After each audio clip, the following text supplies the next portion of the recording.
I know a lot of you are experiencing a lot of grief and pain and suffering at the moment. It's inevitable. We all are. There are lots of types of grief. There is the literal grief of a loved one dying, but there is also the grief of letting go. David Kessler is a grief expert. He was a grief expert before he experienced the tragedy of losing his own son. Here in this clip, he talks about techniques that we can all use to help us with grief. Grief is inevitable. Grief is the price we pay for love. Let's see what David has to say about his personal experiences with grief and what you and I can do to help with the various forms of grief we suffer from, particularly during this painful and difficult time. This comes from a podcast from my podcast Under the Skin that I do on Luminary. If you want, you can subscribe to it. There's a link in the description. It's available on Apple. I'm scared of grief. I'm scared of it. Like, you know that famous maxim of like grief is the price we pay for love. Like sometimes with my animals, I remember it with my cat that's he died last year. I remember that, and with pretty much everybody actually, I sort of like try to conceive of their death while I'm with them. I try to sort of both from a perspective of acceptance, but also in a kind of weird infatuation way. Is there a positive way of sort of mobilizing that idea, accepting the inevitability of literal and bodily death without it becoming like sort of obsessive and fetishistic or something?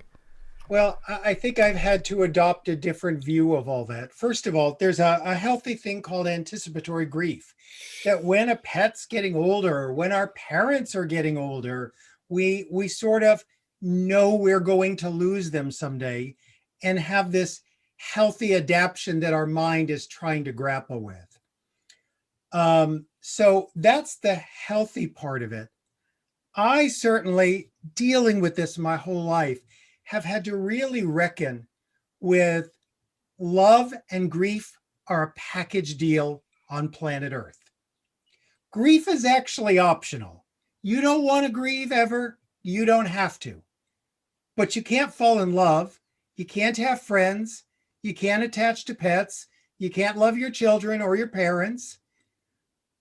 When I realize all that, I'm like, well, I don't want to make the journey without love.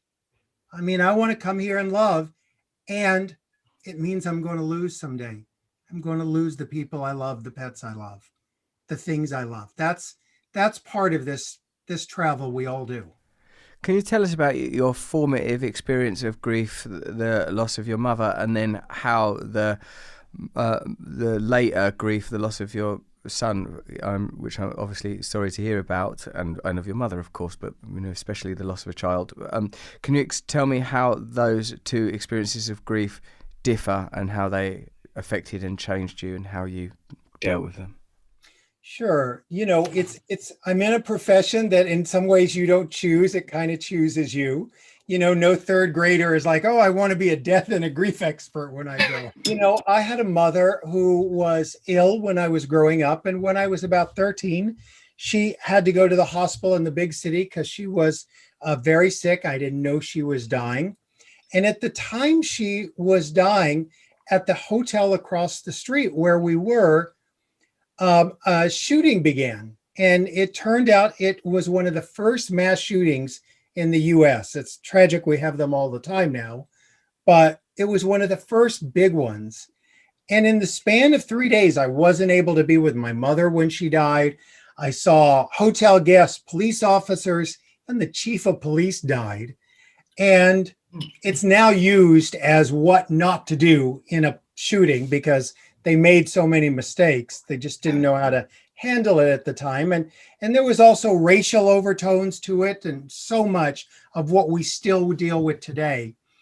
And that changed the trajectory of my life. I, tried to heal myself, there was no one there to help me with the trauma, with the grief. So that began my life of trying to help myself, help others.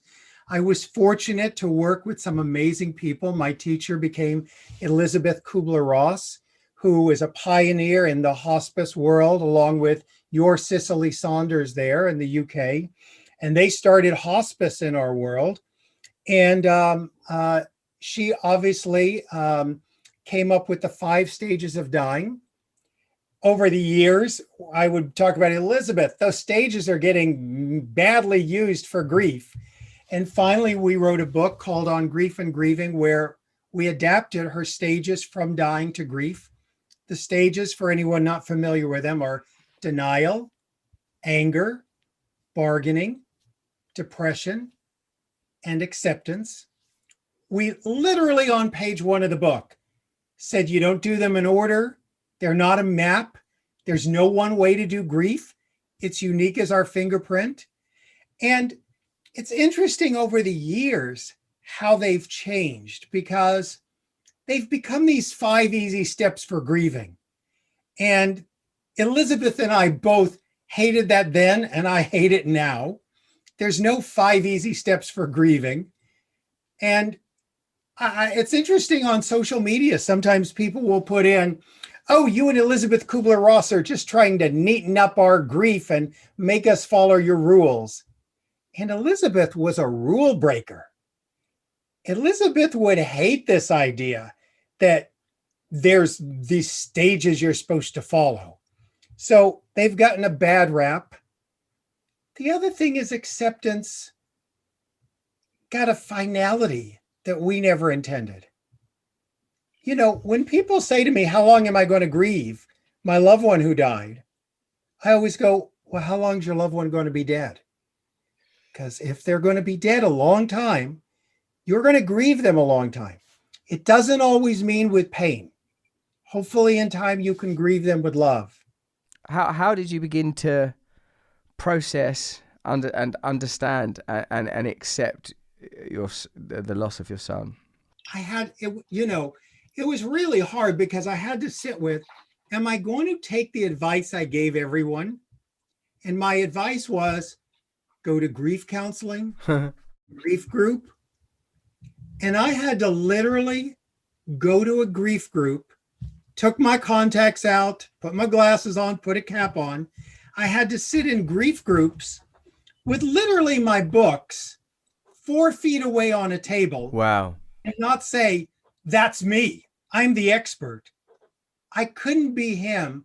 I had to sit there and be the father who had to bury a son.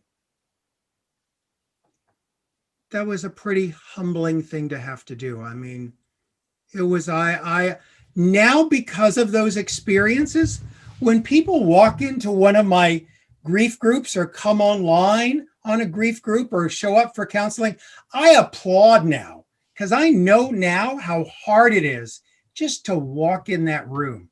I never got that before. If you enjoyed that conversation, please leave us a comment below, give it a thumbs up, pass it around, and subscribe to my main channel and to my side channel. And if you want, you could get those podcasts on Luminary from Apple. I do guided meditation every week and conversations like this one every single week of the year. If you enjoyed this video, have a look at this one. It's on a similar sort of theme, helping you to cope with challenges. Or have a look at this one, something to stimulate your mind, to get you going. Subscribe to my mailing list at russellbrand.com so we can remain in communication and together become our better selves.